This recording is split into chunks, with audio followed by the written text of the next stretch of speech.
You're tuning into Black and White Sports on YouTube. The no-holds-barred truth on sports. The main event starts now. All right, guys, I believe I've actually told you guys this story before. Last year, I was actually training for a half marathon.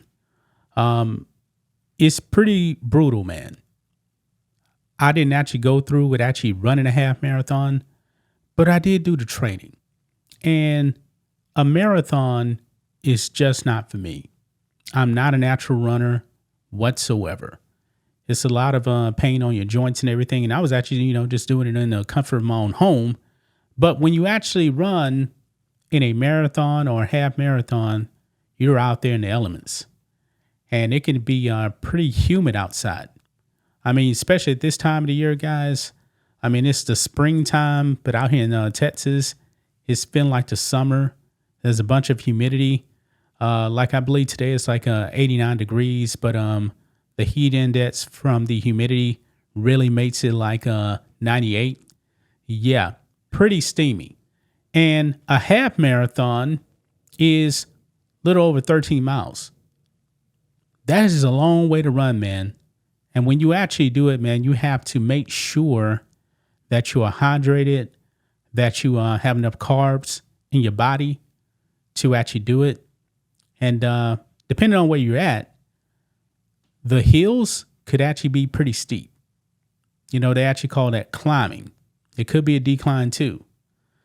Well, folks, at the Brooklyn half marathon, a runner has now died. He was actually a former college football player. Only 31 years old, guys. He didn't even make it through the 13 miles. At some point, he actually collapsed and he died suddenly. Now, I believe they officially said he died at the hospital, but you guys know how that actually works. Chances are he actually died while he was actually running. Once he collapsed, that was probably it for him. But let's go ahead and get into it, guys. Right over here on the New York Post, runner dies doing Brooklyn half marathon after collapsing on a course. A Manhattan man died after suffering a medical episode during the Brooklyn half marathon Saturday, police and race officials said. Charles Rogers was in a race at 8:11 a.m. when he went into cardiac arrest and collapsed at Ocean Parkway and 18th Avenue around mile 8 of the course, officials and family said. So he got 8 miles into the 13 miles, so a little over halfway through, and he collapsed. Quote, "It is with sadness and heavy hearts that we confirm the passing of one of today's race participants," New York Road Runners Chief Communications and Community Coordinator Crystal Howard said. And this is a picture here of Charles Rogers right there, actually wearing a University of Minnesota shirt. He actually played football there. Anyway, it goes on, quote, "On behalf of the whole running community, we extend our deepest condolences to his family, friends, and loved ones. EMS workers responded, performed CPR, and rushed Rogers 31 to the medical center, but he couldn't be saved," Fire Department New York and race officials said. His wife, Sydney Rogers, confirmed his death from her Lower Manhattan home. Man, this is what she said. Quote, "Charles put everything he had into everything he did," the grieving widow told the Post.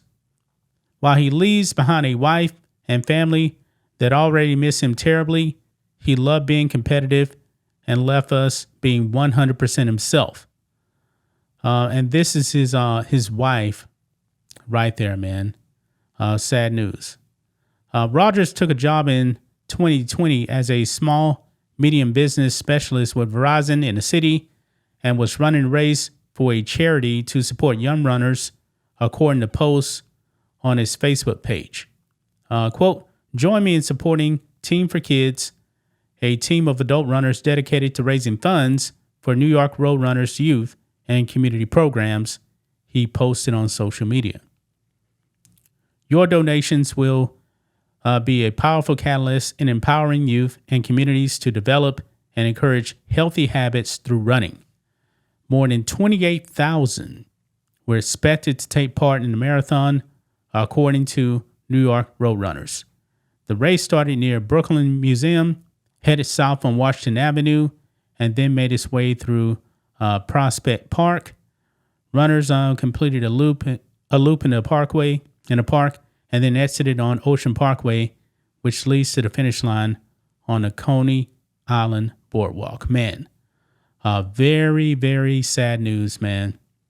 Rest in peace to Mr. Rogers. Sad. I believe he actually has kids. You guys see his wife right there, 31 years old, man. Cardiac arrest approaching mile number 8. Man. And if you guys actually know the history of the marathon, you got to go back to ancient Greece. I can't remember the runner that ran from marathon in Greece, 26 miles. He got to where he's supposed to be, and he said Nike, kind of like Nike, which means victory, and he collapsed and died. Yeah, that was over, 2,500 years ago when that happened. And these tragedies do happen in these marathon races, man. You must be in peak physical condition to make it all the way through. Like I said, man, I trained for it, but I never actually wanted to do it being out there in the elements, man. That's a lot, man. I mean, 13 miles, that's a lot of running, man. I believe some people actually do it in like 2.5 hours or something like that. When it comes to a full marathon, which is like 26 miles, some people do it in like 4 hours. I mean, the fast ones probably can actually do it faster than that, probably in like 3.5 hours. That's too much, man. That is very, very taxing on the body. And you got to find that perfect sweet spot to keep your heart rate in place, because you can't be in like, you don't want to run this thing like zone 5.